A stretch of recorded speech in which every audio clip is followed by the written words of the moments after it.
Again, and welcome back to the Animite Tales podcast. Today we have a special set of guests, as instead of having two, we have three, as we have Sam, Alex, and Kane. I'm overwhelmed already. Are we already guests at this? Are they, especially those two, are they even guests at this point, considering they're basically on all your podcasts? Are they more like co-hosts at this point? Co-hosts, I don't know, regulars I would call them. Wow. Oh, thanks. Jeez. No, if anything, based on the amount of episodes that that everyone here has been on, I'd actually say technically Sam is the reoccurring guest and Alex is the co-host. How dare you? That's my spot. It's mine. My spot. So. And I'll fight all of you for it. We just had obviously it's just it's now the Wednesday. We just had our Sunday game a few days ago, and a couple of you guys weren't able to make it. Sad faces. But nevertheless, some stuff happened. So I guess we'll get into that in a second. But first, a couple of other updates that just recently happened. A couple of mechanics have been changed. For one. Powers will no longer have only SP to be able to activate them. They will now have certain stats assigned to them if you do not wish to roll your SP modifier. For those of you who don't know, SP is a separate stat that starts at 0. Like you don't get any modifiers with it whatsoever. But the only issue with that is that at the beginning of the game, it basically means that everyone is just rolling flat d20s. And also, like, once you get to a certain level in your SP, because you can level up each level, you can choose to put a point into something, which you can then put SP into. Once you get to a certain point, there's almost no point in certain stats, especially if your power relies on basically accessing, additional factors to your stat. For instance, if you might have the ability of flight or super speed, and you just go, I'm just going to roll SP. Or, something like that. And it's just like, oh, okay, well, I guess you never need to roll move speed, you never need to roll dexterity, because you can just roll SP. So, what we've come up with is instead, every power has 2 stats that are assigned to them that the user can roll in the stead of SP. Obviously, you still have SP, SP will still exist, skill harmony will still exist, but now this means that at the very beginning of the game, if you actually did get some decent stats and your powers align with those stats, you can now have builds that are more specifically assigned to those stats. For instance, telepathy is paired with willpower and intelligence. Hydrokinesis is dexterity and I believe is also wisdom or willpower. And pyrokinesis is constitution and charisma. So a lot of these have different reasons to exist in the way that they have. There are a majority that have con and willpower, because most of them are a bodily function that then activates them. But some of them have others. But this just means that for the sake of the game, when you're beginning a very, very low level campaign, your stats actually mean a lot more now, because they can also help you advance with your powers. Just as a quick heads up, this will affect every single race: superhumans, humans, superhumans, anomalies, and also omegans. However, in the terms of Huskonian powers, they will only get 1 extra stat in the stead of SP, rather than 2, because they'll have 3 abilities, and also most of their abilities are so relatively one-note that most of their abilities will make sense, that it's not just SP, it's the other ability based on it. This technically means that if you get all 3 of the qualities based on rolling an SP rather than having a super stat, this technically means that you actually get 3 different stats that you can use to activate one of the 3 qualities of your power. So that's just sort of the main update and heads up that's happened recently. And I welcome it. Yes. Much better idea. Absolutely. I came up with this recently when going through some stuff with a character that I've been making for D&D for a group that Siobhan has just introduced me to. But also because that, some of the players who are also going to be playing in a game, because we're going to be interchanging them, said to me, hey, so I'm gonna be playing with telepathy. What's the best thing for my character to have high level? And I realized, oh, it doesn't matter. And again, yeah, like that's the way that our system works. You know, you don't have to be smart to have really good capability with telepathy, and you don't have to have a strong will. You just have to be really powerful. But at the same time, it's like it would be nice that they have a sort of attributal like system, or attributal, I don't even think that's the word. Sort of like each power has its own statistic, stat based attribute. Like, you actually feel like, oh, okay, so I need to sort of lean into this type to actually, have, a reason to do this. But it also means that then, therefore, charisma has more of a reason to exist, intelligence has more of a reason to exist. Because don't get me wrong, wisdom is great, but the main reason why people build it is so that they can understand either more about the people that they're talking to, or just have insanely good perception. That's the only reason why most people That is true. Wisdom. Intelligence, That is don't absolutely true. people don't touch it. People really barely touch intelligence unless if it's the bonus stat they go, oh, you know what, I might as well have it. And super charisma, the only reason why most people, or charisma in general, the only reason why people have it is like, it's either the dump stat or it's the stat that people want to have in because they think, oh, this will be a funny troll character to, mess with some people. Because, as Kane, you have said multiple times, charisma is the god stat. I mean, it is in terms of roleplay. Yes, yeah, absolutely. So this will actually mean that a lot of powers will actually make a lot more sense. For instance, Sam, your adaptability with Utility Lily, that can be activated with obviously SP May, or the two stats that are actually associated with it are Constitution or Wisdom. Okay. But this also means you don't have to worry about playing as a character who doesn't spec into those. Like, if you wanted it where you had a power like yours that was based on Con and Wisdom, you can still just be a pure Strength and Dex build and never have any decent points in Con or Wisdom and still be a decent build, because you can just go, alright, yeah, it's going to take me a little longer to level up, but I'll just put all my points into SP. So, SP builds are still a thing. It's just that, early game they're not going to be as, good as, actually worrying about stats. But anyway, that's that. And as per the talk about last week that we had about milestones, it is official. Milestones will be capped at 20 after this campaign. The reason for it is because that not all of you were, not all of you were aware of this. And again, I don't think it's really fair for me to put a lid on something. It's kind of like almost like shortening a lifespan of something. And it's like, oh my gosh, I didn't realize I had, so little time now. And it's that same sort of thing with this. It's like, shortening that, suddenly putting a ceiling on something. It's like, oh, well, I guess I didn't need the indoor trampoline if I knew that it was only going to be an extra 5 feet tall.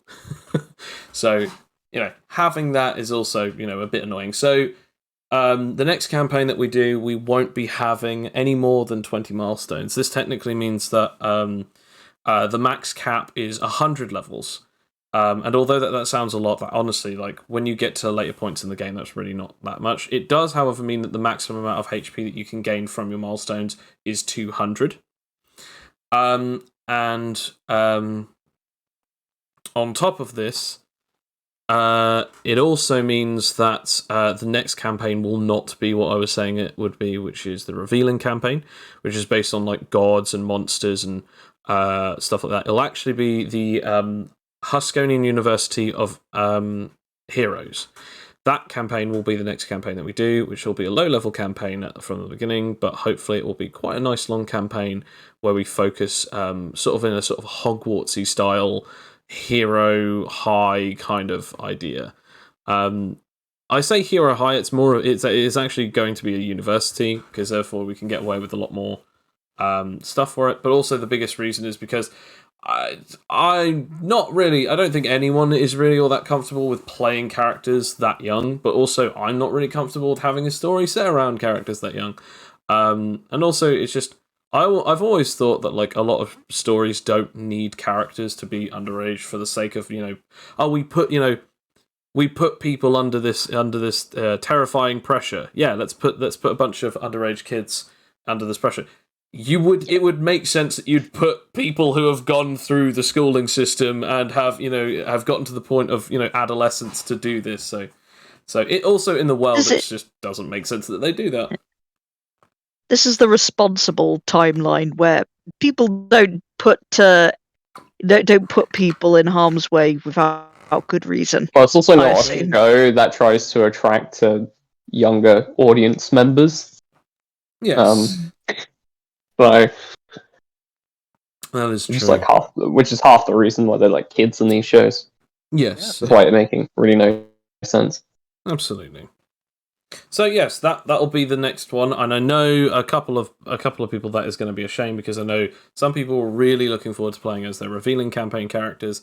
I do apologise for that.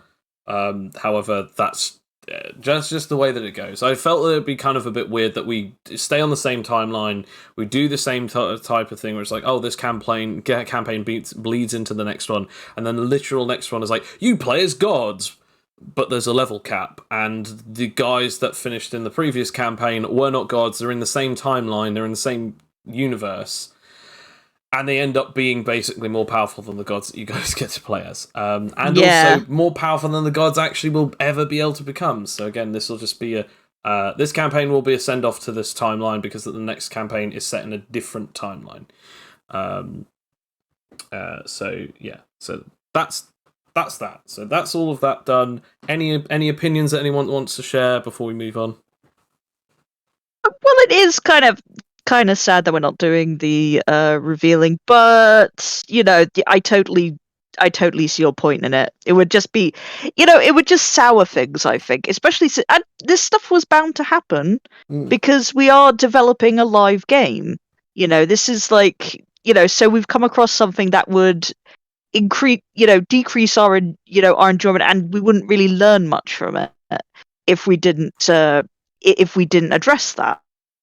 Yes. So it makes a lot of sense, and I'd rather that, and you know what, I think that nobody will really care that much because we're looking forward to the revealing, but we're also looking forward to My Hero Husconia, which is the working title of it. I don't know if that's going to be the title going forward. The title is actually already confirmed. It is going to be called. Yeah. It is going to be called Heroes in Husconia. Heroes in Husconia. I see.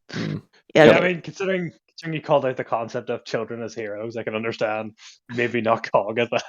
Considering they're, I don't underage, but I don't know, they're 10, 13, aren't they? In that show? In that show, they're about anywhere between 14 to 16. There's a couple of them later on that are actually 18. Yeah, because I believe by the third year, which is the final year in that school, most of them would be 18 as they're leaving. Yes. So I think by the point they're 15, 16. Yeah, it is what it is. I understand why a lot of animes do that, but they don't need to. I know that they want to appeal to a younger audience, because obviously, it's animated, and there's always that stigma where, animated stuff has to be where it's starting age has to be 15, because we want to be a bit more adult and stuff like that, but we still want to do this, that, and the other, and it's sort of like the Family Guy and American Dad paradox, which I absolutely love, which was. It's something that would only usually appeal to people who are anywhere between the ages of 16 to 18, or 15 to 18, maybe even 13 because of the kind of immature jokes and stuff. But then a lot of the jokes that they do nowadays is stuff about characters, people, actors, all that sort of stuff, who only people in their 40s and who are American would know. And yes, don't get me wrong, obviously their main demographic are people, people in America, and that's fair enough. But it's just a very interesting thing of it's a show that has humor that would probably only usually be seen by teenagers as funny, but a lot of their jokes are about people that those people wouldn't know. I remember watching one of the episodes recently, and there's a joke where they say, "Oh, hey, I haven't seen you in a fortnight," and he goes, "Yeah, I know, I was playing Overwatch." and that was probably the only time that Siobhan looked up from her her tablet. Like, 'cause she was doing something, and I was like, all right, I'm just going to put this on in the background whilst I'm writing up some stuff funny enough for the game, and that joke played, and she went, I get it, because they're both games, and then she looked back down, and not a single joke throughout the rest of that episode ever caught her attention. It's like, I get that reference, Captain America meme. Yeah, I get that one. Oh dear. So the demographic is I understand that's the same thing with anime, like sorry, go on. Whereas with people like me, it's usually the reverse, where it's like new things I don't get, but make a reference to an 80s movie, and by God, I'll get the joke. Yeah, but it's again based on your weird sort of I guess you could say almost like my weird upbringing. I was going to say your weird lexicon of movies, but okay, if that's no, I wasn't going to blame her upbringing for that.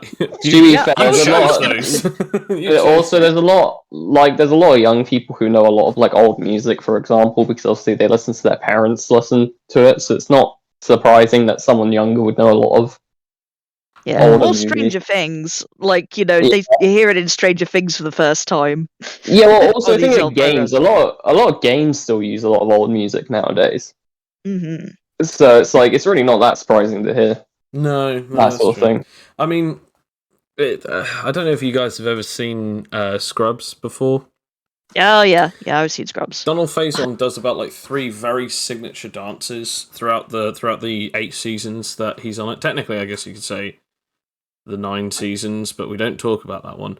Or is it 8 seasons? I can't remember. But anyway, he's on there. He's on there for quite a few seasons.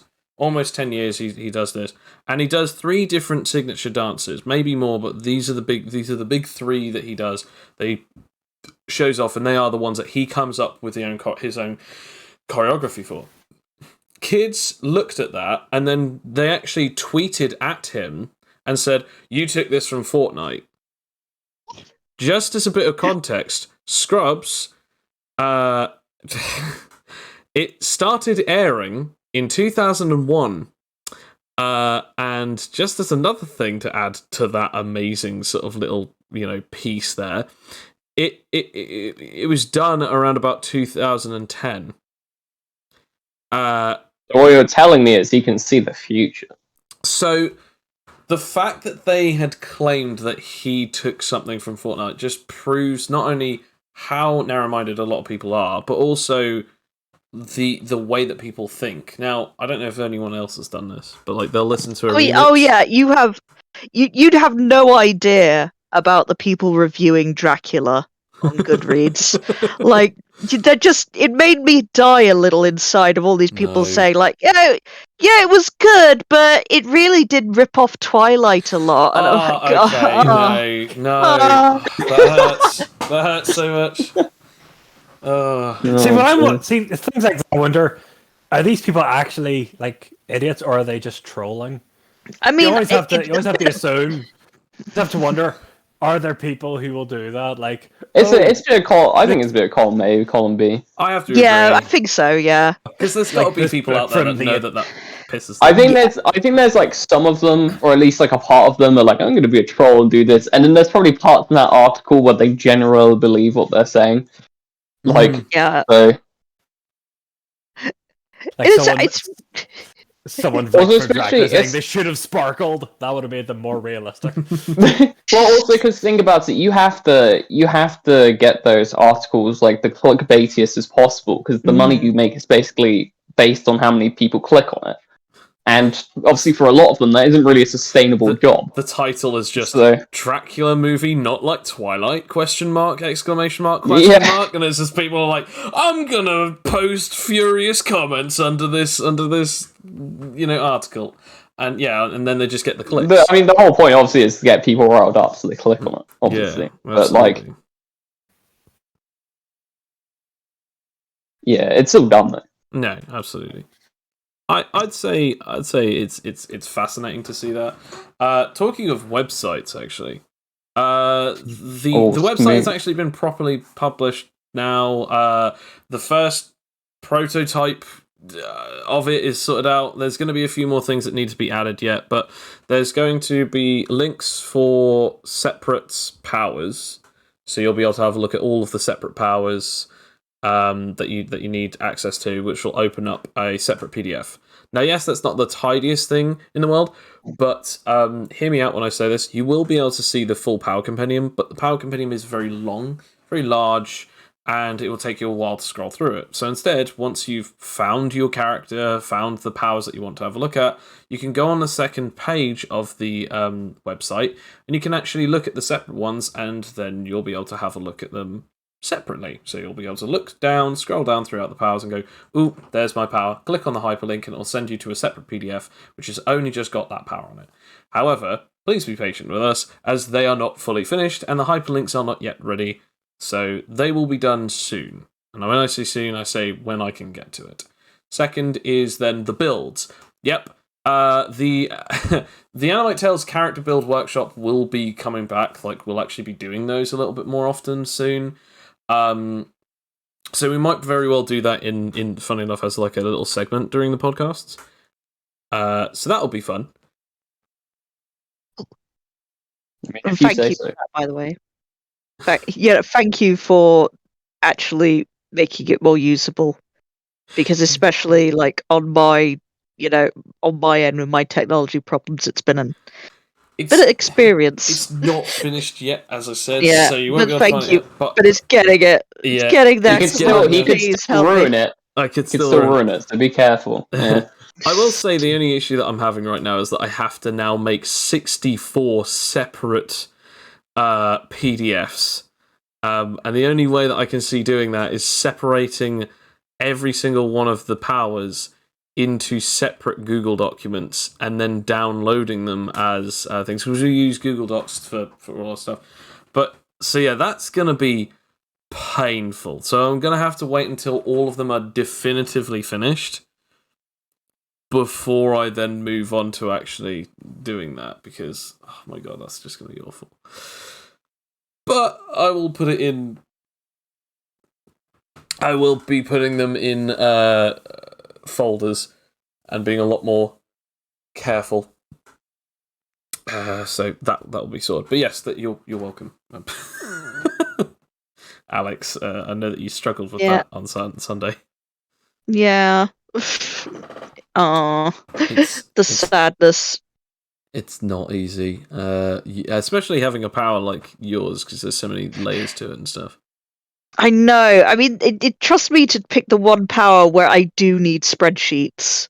Like, I'm not kidding. I have like, and also, I've had like one of my characters' effigies, arbiter dolls, that has its own personality and stats.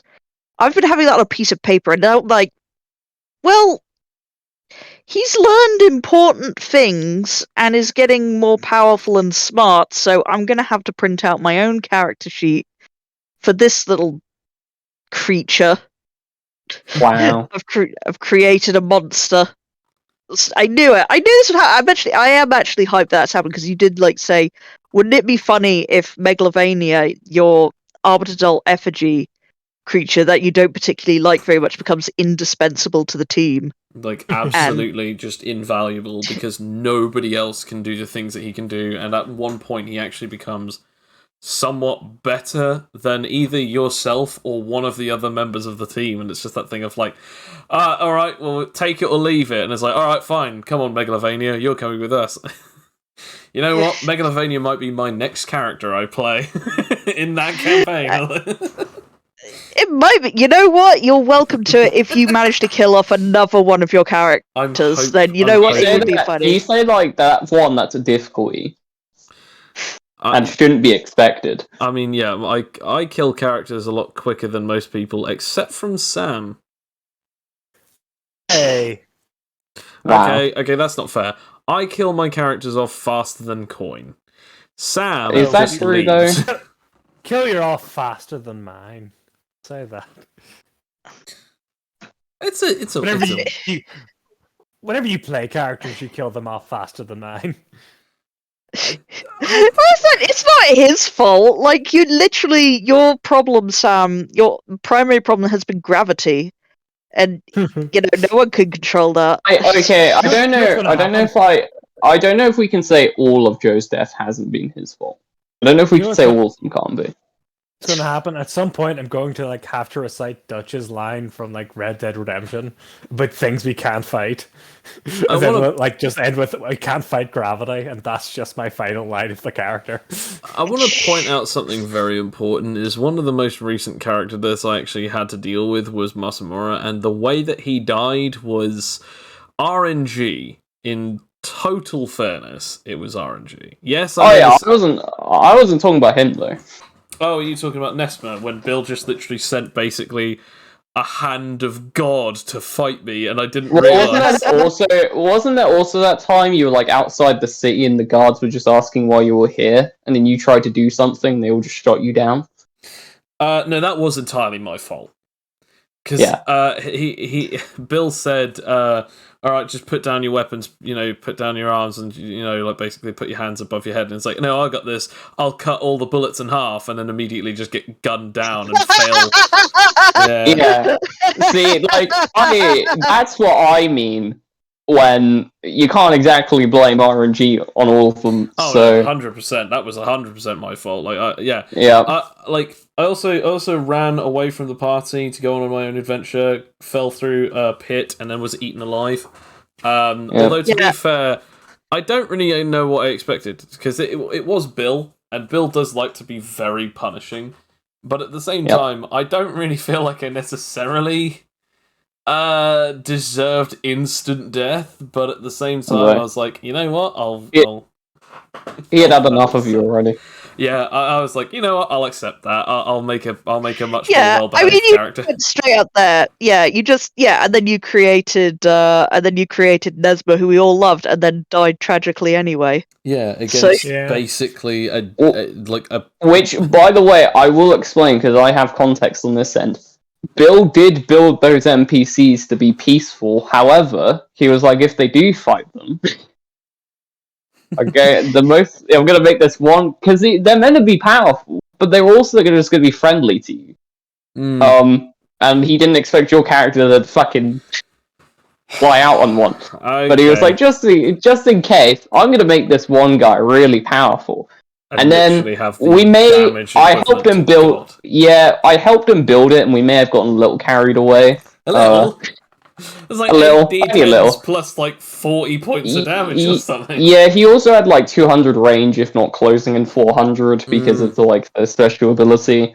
Not that I disagreed with that, because I actually had a really funny way that how I was going to make my next character, and Bill's campaign just eventually derailed to the point it was like, yeah, I don't think we can go any further than this. Although, to be fair, at least your characters die off in decent ways, unlike my character with Hank that you know about, who lived on longer than he reasonably should have. He got his leg broken very badly, and then eventually, at one point, he lost, his leg started going gangrenous. The leg eventually, basically broke off, and he eventually bled to death, and none of us could heal it or stop it. Yeah, he was crawling across the desert on 4 arms. I was playing as a slime mimic at the time, and I could create glue, and everyone was like, why can't you just glue it shut? I was like, my weakness is water. It goes back into liquid as soon as it touches water or liquid, and blood apparently counts in this context. And so I think it was just because Bill was just like, all right, no, you're done now. You've not dealt with this injury. Bill wanted my character dead, and he just lived longer. I was trying to kill him, and he still wouldn't die. That was hilarious. So when I say to the two of you, technically to the one of you, don't think that your character is going to die that easily, because the mechanics can somehow keep saving you. Because it's so hard to die. I especially seem to have a tendency of my characters will live through the most stupid shit I put them through. I mean, I think the character that survived... I blew myself up and got a tree crushed on me, and I still lived through that. I think a character that everyone has played as that has survived longer than actually should have... definitely, I'd say Warhead for you, Alex. Warhead survived longer than I think any one of us expected. For Sam, I'd say... None of them. For Wow. for you, Kane, I'd actually, weirdly enough, I'd say Anarche or Hawk, because almost any time that I threw Hawk's understandable.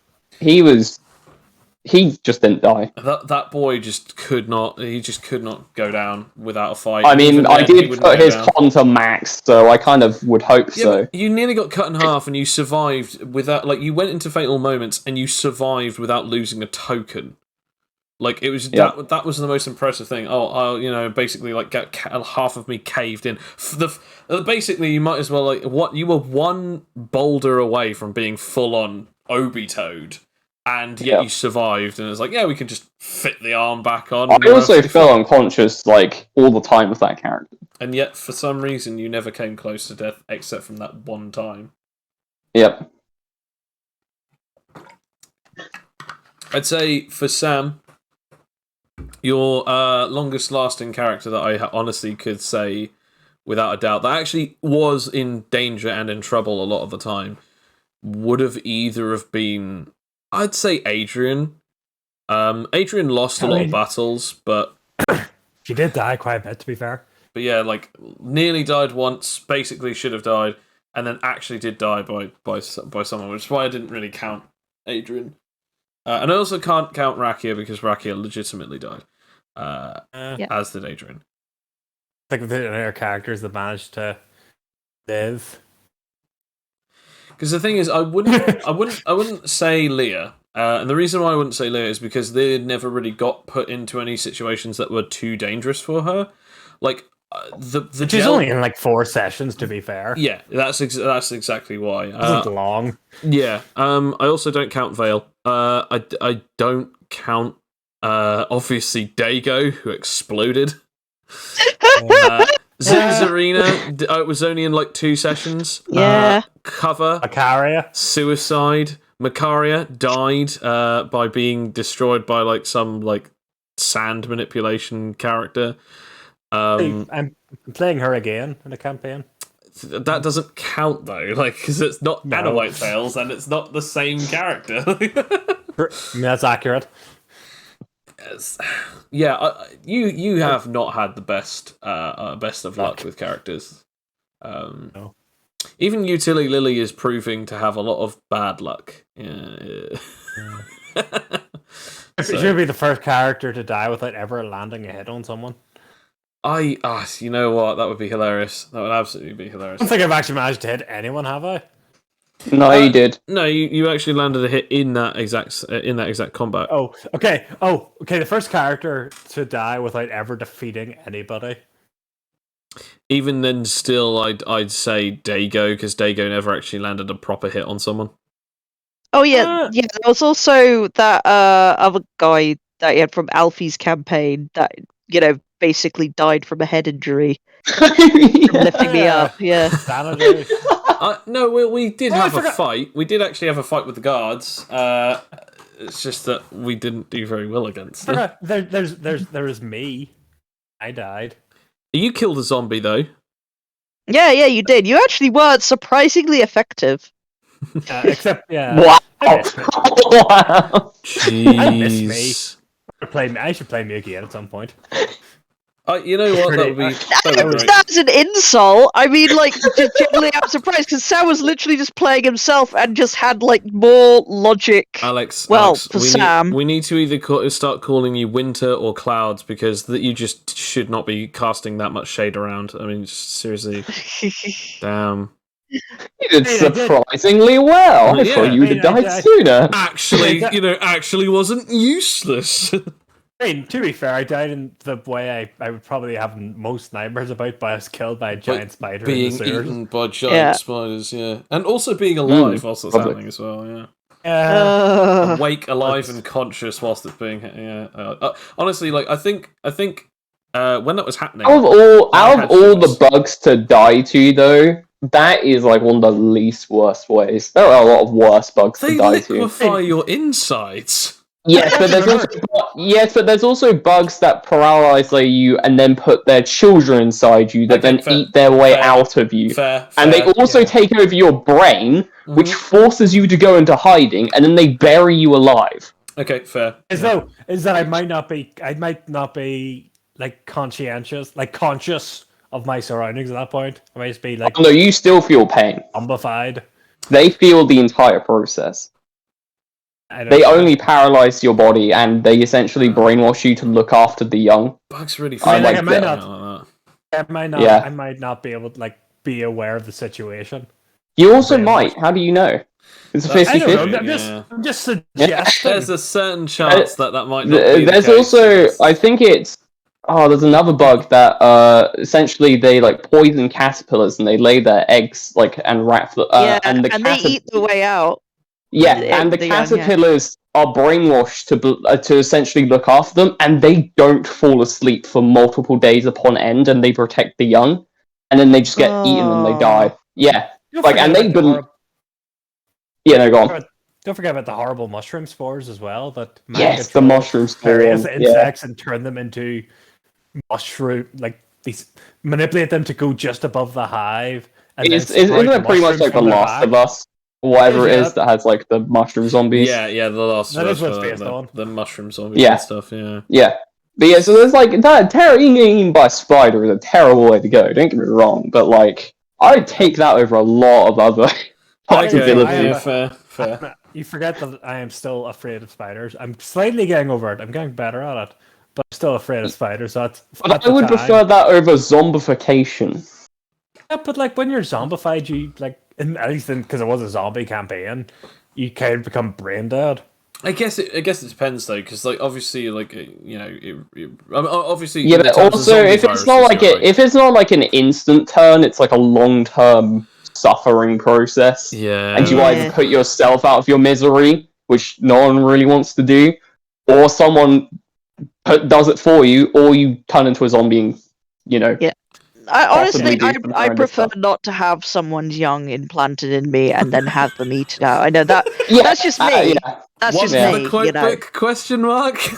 No, I agree on that statement. I don't want to be impregnated. Thank you very much. You know what? Dude. You could do that. You could do that. You could add that to the quote. That was one hell of a interesting way to put it. But no, you're absolutely right. Like having that happened to you. I mean, I watched Alien, and that freaked me out. The idea that like, should I do that for the Aquatia campaign? Add some underwater creatures that. No, don't do that. No. Don't. I already had one idea where it's like a jellyfish thing they attach to your head, and they put a spike into the back of your neck that takes over your nervous system. That basically gives them control over your body. Anyway, moving on. Didn't we agree on like the despair, like maybe not the despair squid, but like that powder, like what was it? Remember there was another one that like mixed with a drug basically makes like a happy drug that basically removes almost like a sense of. It helps balance your chemical offset like in a really good way, almost like an extreme version of antidepressants. But if you overdose on it, it basically ruins your concepts. You're always happy, and you can't feel any other emotion. That reminds me of the Loco Nuts. I don't know if you remember these. The Loco Nuts. They're usually indigenous to tropical islands in Animite Tales, but basically there's a difference between coconuts and Loco Nuts. And coconuts are just normal, but Loco Nuts are usually bigger, and they can be easily mistaken for coconuts. But when you get a hold of them, their hairs can be used as like a special type of like basically weird hallucinogenic stuff that people often smoke, like tobacco.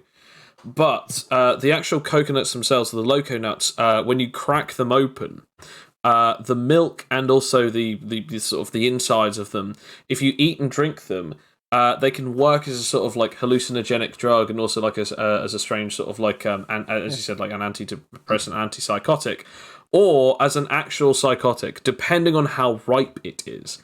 And the Loco Nuts have two different effects, which one is basically it's sort of like a downer, and as it gets riper and riper, it becomes more like a an upper, not necessarily a stimulant, but more like a psychedelic.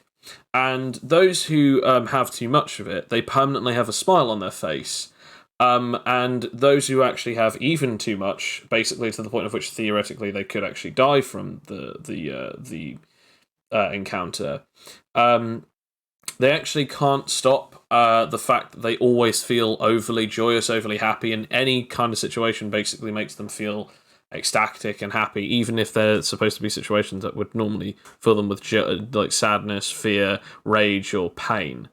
So having that be a thing, that's definitely a thing in the world of Animite Tales. So having those be a thing, that's also really kind of cool. That's like, I can stimulate. Yeah, this is also built into their society, like in the way they do it. The thing is, I thought it was that instead of them just becoming constantly happy, I thought they imagined their fear, like the best life, the perfect life. That's what it was. Yes, yeah, they do. Like, kind of like trance almost. Yeah, it's a chemical outbalance that also essentially, because of that, causes them almost to get lost in their mind. So it's not like they're almost living life in their head to the point where they stop feeling hungry and stop feeling thirsty, and they'll essentially just die eventually, like a very slow death, like a full-on psychedelic catatonic state. Yes, pretty much better than life from the Red Dwarf novels, where it just makes you imagine the perfect place to the point that you don't want to leave, and you never do. You know, actually, when someone's so in their head that you can't get them out of it, it's basically that. Except you can't get them out at all, and they will just die out, like, via starvation or dehydration. Well, you heard it here first. Watch out for the the Aquacity campaign whenever that's going to be a thing. That's really cool that you guys have like added to that lore, though. To be fair, like that'll be quite interesting to see. In the actual like backstory. I still need to make more sea monsters, and they need to be terrifying because they're not worth it otherwise. Yeah, no, absolutely. Like, yeah, it's always nice to have that that sort of thing. I guess the only other thing that I guess we'll talk about, or at least just briefly touch on before we head off, is obviously like future vids will probably be trying to do more of this sort of stuff where we have again general chats. Obviously, there's no confirmation if there will be all of us on at once, but if we can, then we can do that. But obviously, the future episodes that we're going to be looking into. Sam, you've informed me that you can't do this Sunday. Juice has also said the same thing, except from not to do with work. He's going off for a bit. However, I'm fine with that, only because that we're actually currently dealing with Anarche in the prison, and I think it's nice to sort of follow up with what we sort of set up last episode anyway, with sort of Cloak, Rakia, and Fletcher.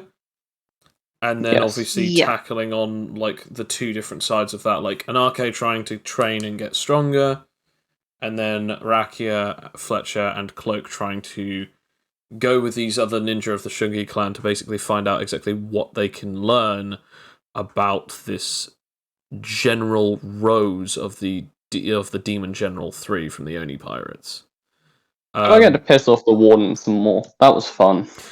I'm not sure if you'll escape in the same episode. You might do. It probably won't be the next episode. Maybe after.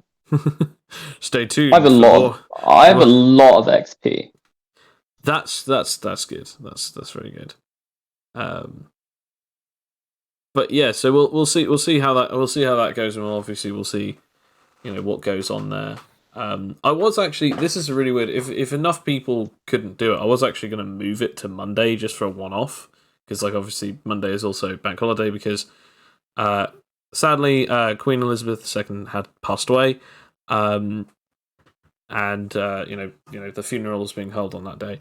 But more than likely, just for the sake of not having to move everything around, just for that. And also because, as I said, it's nice that we can still sort of separate the time to focus a little bit more on your character being in the prison, and the other characters sort of doing more of what they did last time without expanding too much beforehand. So that's all good. I think, yeah. That's about it, I think. If we did Monday, I probably still would be able to make it because I'm helping my brother fix his house. Then there's no point, and I'm glad that I didn't have to waste my time telling everyone anyway. Also, I want my bank holiday. Thank you very much. Yeah. I mean, Also, I don't want to move it. Well, as you know, I am a royalist, so I will be crying my eyes out on the day and not enjoying my bank holiday. Okay, well, you Absolutely. don't do that, and I'm going to enjoy my bank holiday. I'm going to halfly cry. It's I'm gonna cry. You know that meme where it's just like the one tear. It'll be that.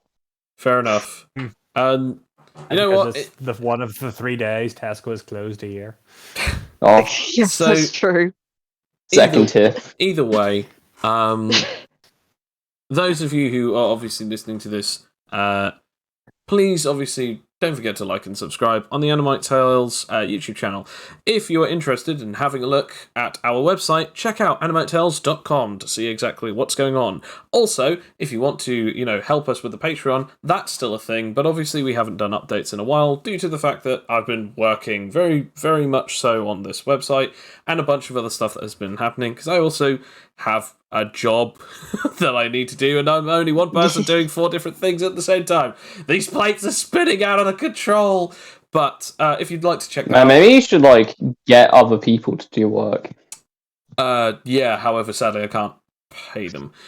Big oof. Yep. However, one thing that you can help us out with is if you are going to contribute to the Patreon, you can have characters, items, and other things that are added into the official game.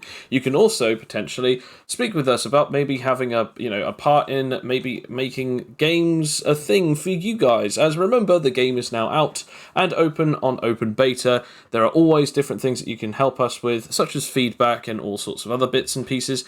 If you are able to aid us, any of the money that usually goes towards us for Patreon, at least a good half of that is going to go towards the costs of keeping the website up and open. So thank you very much for everyone for listening, and as always, have a wonderful night. See you in the future. And as always, ciao ciao for now. Thanks a lot, Kane.